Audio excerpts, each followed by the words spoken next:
गोपालगंज सदर हॉस्पिटल से बड़ी खबर आपको बताएं। गोपालगंज सदर हॉस्पिटल में धंधा बना हुआ है कि यहां पर केवल इंजेक्शन उपलब्ध कराया जाता है। ये सभी लोग जो खड़े हैं इनको केवल इंजेक्शन उपलब्ध कराया जाता है, यहां पर मेडिसिन की व्यवस्था नहीं है। आखिर हॉस्पिटल प्रबंधक का जब कॉल आया तो कहां से इन लोगों के पास मेडिसिन आया, कहां से इन लोगों के पास ये इंजेक्शन आ जाता है कि डॉक्टर रेस।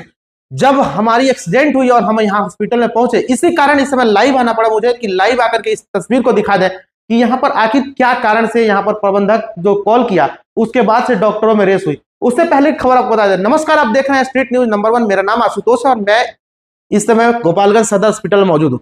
गोपालगंज सदर हॉस्पिटल में मौजूद होने का इस कारण था कि एक युवक का एक्सीडेंट होता है और वो युवक को लेकर के जब आया जाता है यहाँ पर, तो वहां पर इंजेक्शन करने की इनको छूट दी गई है। इंजेक्शन देंगे, वहां पे ट्रीटमेंट में क्या करेंगे, साफ सफाई करेंगे, उतना ही इन डॉक्टरों का काम है। लेकिन उससे पहले आपको बताया कि जब दवा डॉक्टर लिखा तो यहाँ पर दवा मेडिसिन नहीं मिलने के कारण जब डीएम साहब को हमने कॉल किया तो डीएम साहब का कॉल बैक आया। उसके बाद से यहाँ पे तमाम डॉक्टर रेस हो गए और रेस होने का कारण था कि हॉस्पिटल के अधीक्षक, हॉस्पिटल के प्रबंधक, सभी लोगों का कॉल आना चालू हो गया कि सर थोड़ा सा मैनेज कर लीजिए। आखिर क्यों मैनेज अगर हॉस्पिटल में करना होता तो आखिर हम लोग आपके हॉस्पिटल में आते ही क्यों, सरकारी हॉस्पिटल में जाए क्यों।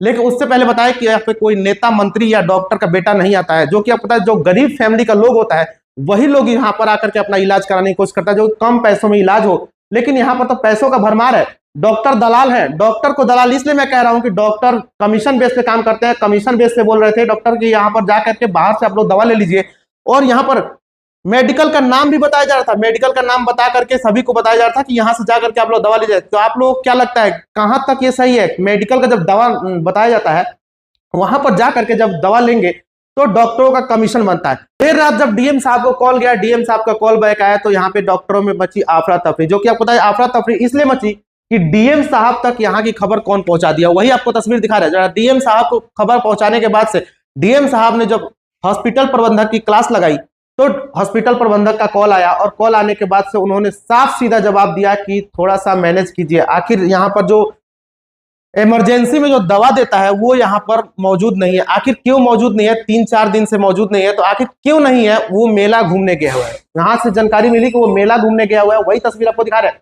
जो कि आपको 3-4 दिन से जो हॉस्पिटल में जो दवा देता है वो 3-4 दिन से गायब है, जो कि मेला देख रहा है। सोनपुर का मेला, जो थिएटर का नशा हुआ है, थिएटर घूमने गया हुआ है, सोनपुर का मेला देखने गया। वही तस्वीर आपको सीधी आप लाइव तस्वीर देख रहे हैं और लाइव तस्वीर में बने रहिए और देखते रहिए क्या कुछ यहाँ पर हो रहा है।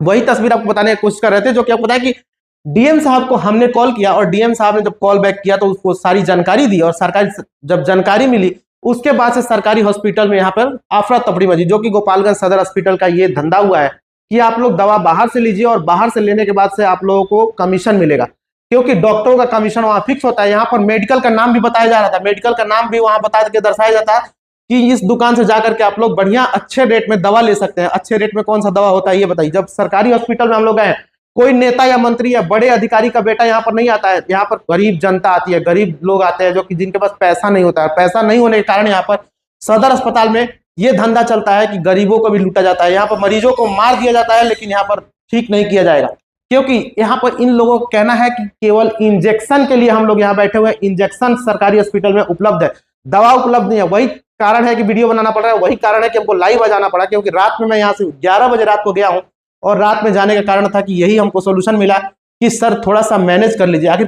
कैसे मैनेज किया जाएगा? आखिर मरीज मर जाएगा, उसके बाद से आप लोग कौन सा उपाय कीजिएगा। वही तस्वीर आप तक दिखा रहे थे। ये सभी लोग दवा के लिए खड़े थे, सभी लोग दवा के लिए खड़े हैं, अभी भी खड़े हैं, और वही तस्वीर हम आपको दिखा रहे हैं। कहां तक ये सही है? जरा यहाँ पर डॉक्टरों के ऊपर कौन सा कानूनी कार्रवाई होना चाहिए कि डॉक्टर बोलते हैं कि बाहर से जाकर के प्राइवेट से आप लोग दवा लीजिए, सरकारी हॉस्पिटल में दवा देने का अनुमति नहीं है। और यहाँ पर यह भी दिखाया गया अगर किसी प्रकार का बाहर से अगर कोई बोलता है कि यहाँ पर जाकर के यहाँ पैसा लगता है, वहां पर पैसा नहीं लगता है, तो यहाँ पर ये सब चीज का सुझाव दिया जाएगा। लेकिन उससे पहले आपको बताएं कि यहाँ पर जो सुझाव दिया जाता है ये यही दिया जाता है कि आप लोग बाहर से जाकर के दवा लीजिए, क्योंकि जब बाहर से दवा लेंगे तो इनका कमीशन बनेगा और कमीशन बनने का कारण है कि इनको प्रॉफिट होगा, क्योंकि सरकार जो पैसा देती है इनको सरकारी हॉस्पिटल के डॉक्टरों को, उससे इनका पेट नहीं भरता है और ये लोग आम जनता को लूटना चाहते हैं। इसीलिए ये लोग सरकारी डॉक्टर बने हैं। और सरकारी डॉक्टर में ये है कि ये जरा तस्वीर देखिए, सभी लोग यहाँ पर, कौन यहाँ पर मंत्री या नेता या किसी चीज का बेटा है? सभी लोग यहाँ पे जनता है, सभी लोग गरीब व्यक्ति है। गरीब व्यक्तियों की जेब में पैसा नहीं होता है, इसलिए अपना अनुमान लगा के आता है कि हमको सरकारी हॉस्पिटल में उचित दामों में, उचित रेटों में आपको बताते हैं कि यहाँ पर इलाज होगा और यहाँ इलाज से हम लोग ठीक होंगे। लेकिन यहाँ पर सदर अस्पताल में लूट मची हुई है। लूट मचने का कारण है कि यहाँ पे डॉक्टर सब दलाली करते हैं और दलाल भरे हुए हैं। वही तस्वीर आपको दिखा रहे हैं। एक मैडम का ये भी कहना था, जब हम बात करने गए, मेरा प्रेस कार्ड बाद में देख लिया उन्होंने, तो उसके बाद से वो नॉर्मल हो गई। लेकिन उनका कहना यह था कि हम लोगों के पास 2-4 दवाई, हम लोग किसको दवा दे किसको नहीं दे। लेकिन उन मैडम को ये मैं बता देना चाहता हूं कि अगर आप यहाँ डॉक्टर हैं, ईमानदार हैं, देखने में आप शरीफ लग रही हैं, तो आप पहले इलाज कीजिए, आप उनको मेडिसिन दीजिए। आप उसके बाद से मेडिसिन खत्म होता है, उसके बाद से आप बात कीजिए। आप आगे बात कीजिए कि सर मेडिसिन नहीं मिल रहा, हम लोग मेडिसिन कैसे दे। लेकिन डीएम साहब को जब कॉल गया, उसके बाद से इनके मन में भी बैठा कि आखिर कौन सा ऐसा व्यक्ति है जिसने डीएम साहब तक ये खबर पहुंचा दी कि हमारी बात यहाँ पे लटक गई। और लटकने का कारण था कि यहाँ पर बताया जाता है बाहर से जाकर मेडिकल लाइन से खुला हुआ है मेडिकल शॉप, वहां से आप लोग दवा ले लीजिए और दवा लेने के बाद से आप लोग फिर से यहाँ पर आकर के जांच करा लीजिए। आखिर क्यों दवा ले भाई?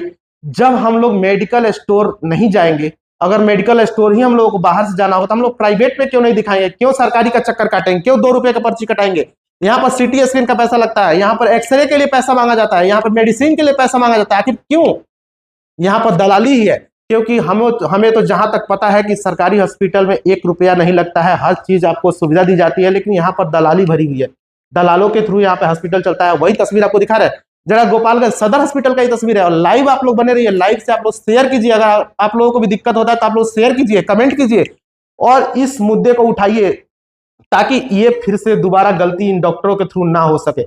वही तस्वीर आपको दिखा रहे हैं। कैमरामैन सुजीत के साथ मैं आशुतोष, स्ट्रीट न्यूज। जय हिंद।